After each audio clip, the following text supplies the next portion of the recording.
When life gets unpredictable, preparation matters. In medicine, it's all about staying alert, ready for whatever comes through the door. On the road, it's no different. That's why Volvo designs vehicles to help anticipate risk, reduce harm, and protect lives. The Volvo XC90's advanced safety systems inspire confident decisions wherever the road takes you. The Volvo XC90, for life. Proud sponsor of the Pit Podcast. Learn more at volvocars.ca/safety. That's way more soothing than the thought of, here comes the sun, run for your lives. A little bit of Beatles to start off the second hour of the show. Now, have you seen the headlines over the last few weeks? Part of the sun breaks free, forms a strange vortex. Other headline, NASA captures piece of sun breaking off. Now, if you hear this, you might be thinking, oh, here comes the sun. Let's get running here. But, let's get out of the apocalypse mode. Let's get out of survival mode, and let's take a look at what actually happened here. Because whatever is happening with the sun, well, it isn't breaking off, and fear not, because we aren't all doomed. But let's find out, because there is actually a logical explanation as to what is going on. Tamitha Skov joins us now, a space weather forecaster and science communicator. Tamitha, welcome to the show. Thank you so much for having me. I appreciate it. And I should also point out you're known as the Space Weather Woman, and you even got the website to back it up, spaceweatherwoman.com, and I absolutely love it. So Tamitha, take us beyond maybe what we've seen scrolling through our social media and the actual facts of what's going on with the sun right now. Sure. Really, what is actually happening is that the sun is waking up from a long hibernation. We've just gotten through solar minimum and we're on our rise to solar maximum. And during certain parts of the solar cycle, some interesting things happen. And in this case, something that started off as really ordinary turned out to be something fantastic and something that we've been looking for quite some time. But really, it's kind of hard to capture because a lot of things on the sun are reasonably elusive.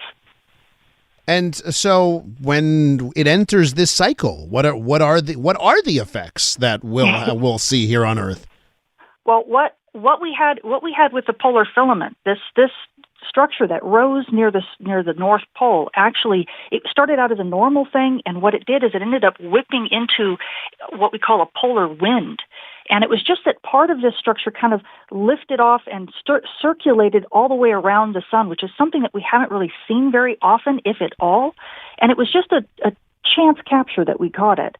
And it reveals a little bit about the activity that's going on in the sun right now that gives us better chance of capturing weather events in the future. But the real impact right now for us at Earth is not so much this particular polar vortex, but more that we're getting more storms from the sun being sent to Earth that cause issues for things like radio communications and sometimes satellites, and even some issues for us on the ground. People who use GPS, for example, can get impacted. Plus, you up there in Canada, of course, you're going to see aurora a lot more often over the next few years. Aurora, so that would be like the northern lights, the magical lights. That's what we're talking about? Absolutely. In fact, people have been seeing, if you didn't have cloud cover this evening, you'd end up seeing the aurora right now. We're actually in some fast solar wind that actually causes aurora. And this aurora over the last, especially in Valentine's Day and the few days past that, aurora came clear down to the middle of the United States. So obviously there's a beautiful aspect of this that's going to be quite lovely if we've got some clear nights ahead. But let's get to maybe the stuff that we could or should be worried about. I don't know if historically we have other previous cycles that were similar that we could look to as to what we can expect over the next little while. Yes, and it's the historical examples that start making things a little bit funny and strange, because that's where everybody begins to go to the Armageddon scenario. Mm-hmm. We do have large events. They're reasonably rare.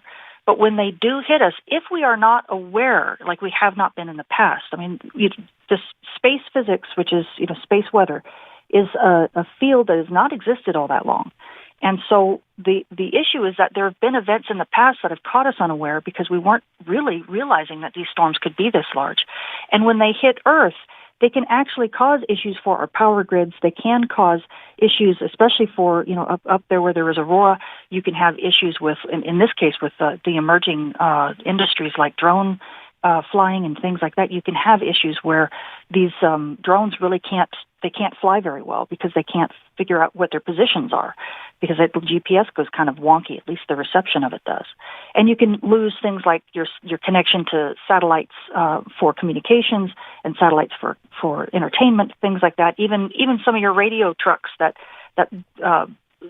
shoot beams up to the satellites to be able to broadcast, those can be disrupted too. We're with Tamitha Skov, a space weather forecaster. Tamitha, in 1989 here in Quebec, our entire province, because we have a separate electrical grid, and the entire province suffered a blackout because of a solar storm.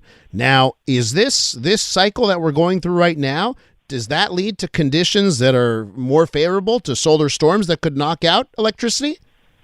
Believe it or not, every cycle is conducive to having storms that can knock out the power. The critical part, and that we're learning, is how to mitigate through them. Back in 1989, when the Hydro-Quebec grid went out, we didn't even know that storm was coming. We actually missed it because we didn't have our satellites and our spacecraft focused on what we call operations, which means that we're staring at the sun 24/7, taking every image we possibly can and paying attention to every event that comes off it. Instead, we missed the event that was coming toward us. And that really woke our field up to the fact that space weather is a thing, and we need to figure out how to mitigate it. And since then, we've been far better.